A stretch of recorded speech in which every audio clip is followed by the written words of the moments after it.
occupied West Bank.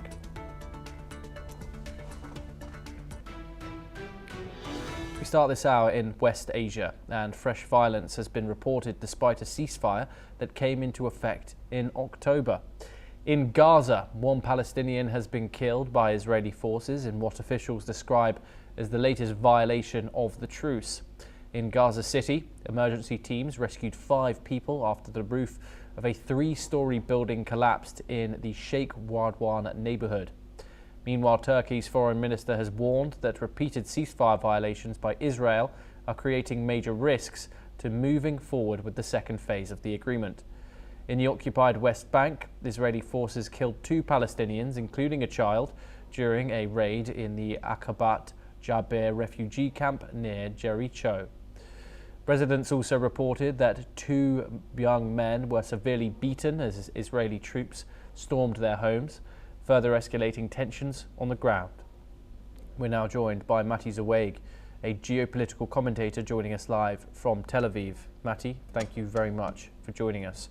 Of course, violence has not stopped in either of the Palestinian territories. Let's start with Gaza. Of course, nearly 400 people have died since the ceasefire came into effect on October the 10th. What's your analysis on this renewed violence and violence in general continuing after both Hamas and Israel signed that ceasefire deal, and of course the prospects of moving on to its second phase? Well, I think that usually, as we were talking in the past, the question is who is fulfilling the agreement. And if Israel has deployed themselves to what is called the yellow line, and they say they are going to continue fulfilling if they give back all the hostages, they give everyone except one, and I hope they will give him back too. And Israel is going to restrain themselves. But when your soldiers are in an area that was agreed, and you have all kinds of terrorists from Hamas trying to infiltrate, trying to sabotage, and so do you expect them not to defend themselves or not to counterattack? And that's what they are doing. They are not having the initiative outside the yellow line to kill Palestinians or to breach the agreement. They have been forced to do that, and usually Israel do it in what the world sees as a disproportionate way. And what is this word proportional? Because they are defending themselves from a terrorist group that has been defined by all parts, including the Arab countries that are moderate and they are part of the agreements, that they are extremists, they have to be dismantled for their weapons. They don't want to do that. They want to continue the grip on the Gaza society, and they are trying to avoid that. And then after every time that Israel responds, they say, oh, you are breaching the agreement. This is what's happening. And this is in Gaza only, but in the West Bank, it's an ongoing thing. Well, Mati, just wait. We'll talk about the West Bank in just a second. Of course, we've had some statements come out from Turkey's Foreign Minister Hakan Fidan. He says that these repeated Israeli violations, as he calls them, are unacceptable when going into these second phase negotiations. Does Israel bear some responsibility to keep the peace, given that it is, of course, a democratic government, and of course its defences and of course its military is far, far stronger than Hamas's? So, look, first let's talk about Turkish. The Turkish, they are never going to be neutral. They are from the side of Hamas. They were before, they were during the war, they are now. So if you want to give me some neutral opinion, it's not the Turkish. The Turkish have a leadership that want to be the champion of the Palestinian issue and the champion of the Arab world, and Erdogan behaving as a sultan from the Ottoman Empire. So it's his problem, not Israel's problem. That's why he was denied from entering an international coalition Giving international aid, yes. Being part as soldiers, no. This is why. So if we are talking about the neutral Turkish talking about it. But if we are talking about what is going on in the West Bank, for instance, all the time. Let's talk about that. Let's talk about that.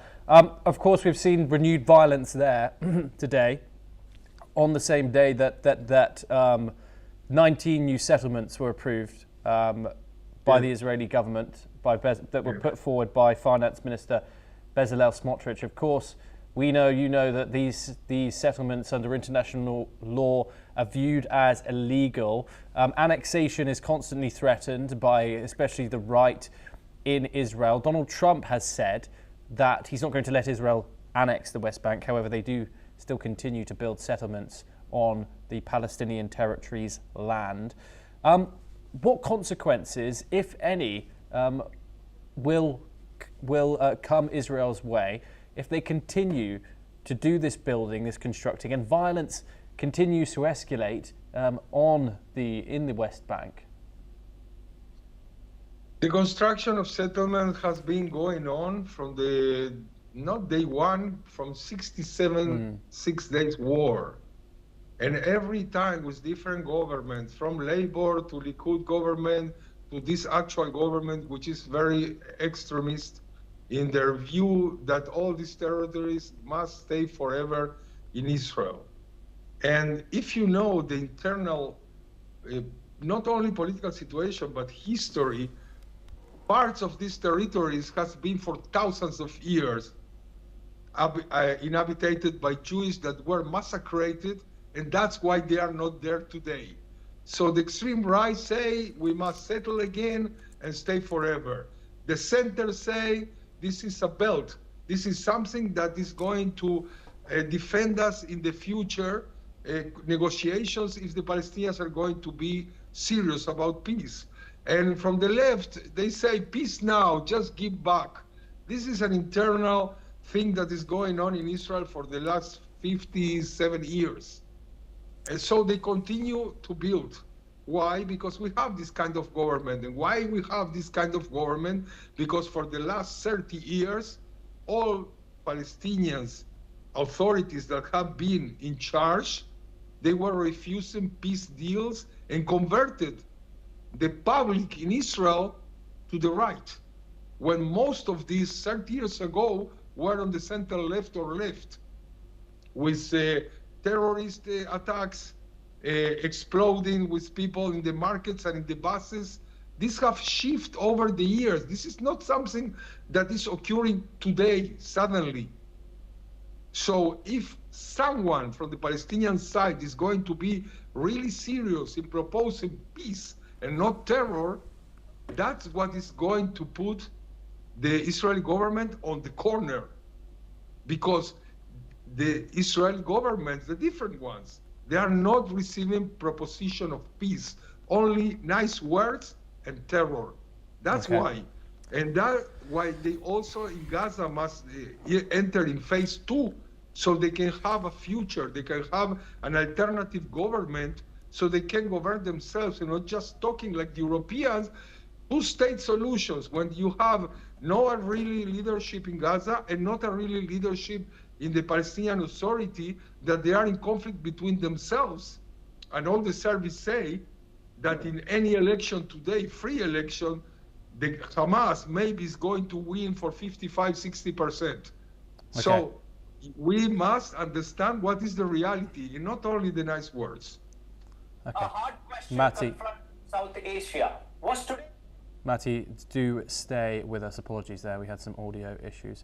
As we move on to a related development, and Israel's defense industry recorded its highest ever profits in 2024, with weapons manufacturers increasingly marketing their systems as what they call battle-tested. Promotional material has highlighted real-world use during Israel's military operations in Gaza, which companies say demonstrates the effectiveness of their products. The surge in sales comes despite ongoing legal proceedings at international courts in The Hague and an arrest warrant issued by the International Criminal Court against Israeli Prime Minister Benjamin Netanyahu. Israeli defense exports have continued to grow, with demand rising across multiple regions. And according to official figures, Israel sold weapons worth approximately $15 billion in 2024, marking a 13% increase compared to the previous year. Europe emerged as the largest buyer of Israeli arms, then followed by India. Matti Zaweg joins us once again. Companies here promoting real-world use after the weapons are used in Gaza. Is it morally defensible to turn this conflict into a sales pitch?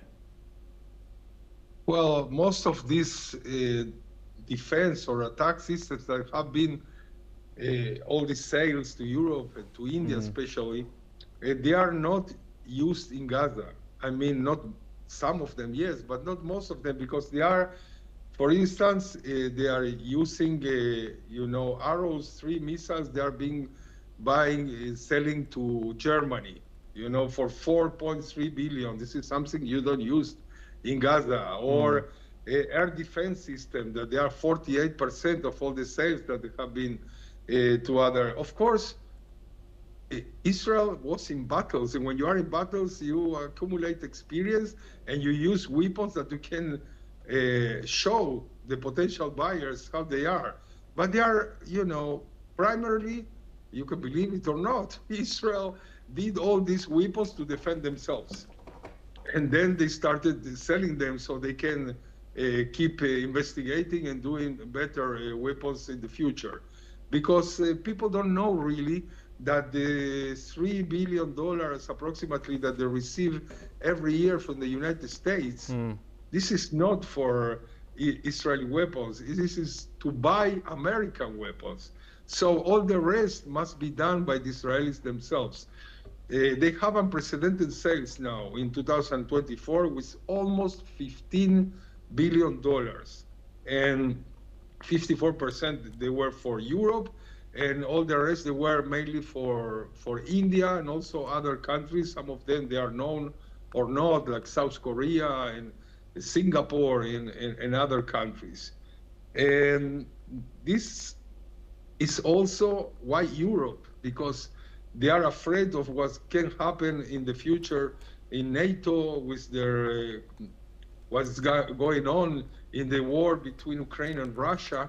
So it's a desire to modernize their defense capabilities, and they're buying a lot, like Sweden, like Finland. I mean, when Sweden and Finland joined NATO, in the first 6 months after they joined it, they bought more than $4 billion from Israel. And then you have countries in Europe like Spain that they are banning sales or buying from Israel weapons, and then the defense statements in Spain, they are asking desperately from Israel to buy them through third countries because they are really in need of this modernization of their weapons. So this is the reality. I mean, we are used to use weapons because we are being attacked in 7 fronts in the last 2 years. This is an invaluable experience that is very well known in the world, and they're very valued, and that's what's going on. I mean, if you want to talk about India, India is a long-standing partner. They have been an historical ties, but usually most of the sales, they were a question of, they were a buyer, a seller, and that's all. But now this is evolving.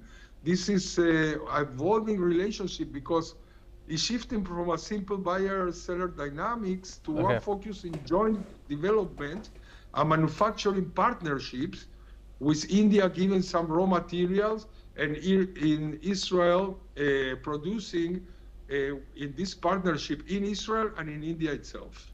Okay. Matti Zaweg, thank you very much for joining us. It's always a pleasure to get your insight on these issues. Hopefully see you again soon. We now move on, and a stricter